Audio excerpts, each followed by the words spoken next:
New at 10, politicians and academic experts are trying to figure out what these recent airstrikes mean for America's future. WSBT 22's Cassidy Williams is at the live desk. Cassidy, there are still a lot of questions here. Suzanne, I spoke with a professor at Notre Dame who studies how the development of new weapons affects war. He says it's still unclear where the United States goes from here, but the bombings today in Afghanistan and last week in Syria are setting a tone for Donald Trump's presidency. The United States dropping bombs in Afghanistan is not new. If this was under Obama, who launched some 26,000 bombs in the Middle East, it would be another day at work. But now things are different. All the eyes are on Trump, so he's new.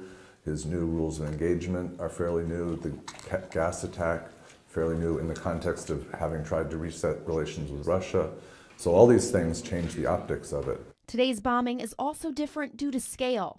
The bomb weighs over 10 tons. It has an explosive range of a mile in every direction, meaning if it was dropped here in downtown South Bend, you'd be able to feel the effects all the way out here. Lindley says the bomb was used to destroy caves and tunnels used by ISIS and also to prevent them from setting up new training camps. However, he says defeating ISIS is not as simple as dropping bombs. Imagine if you said, let's kill all the people whose last names begin with L in South Bend. How would you find them? They blend in with everybody else. So how do you find ISIS in the middle of the mountains of Afghanistan? It's tremendously hard. The bomb targeting ISIS comes less than 1 week after the United States military bombed Syria in retaliation for using chemical weapons. Lindley says while the two bombings are not directly connected, they tell the world the U.S. isn't afraid to use its arsenal.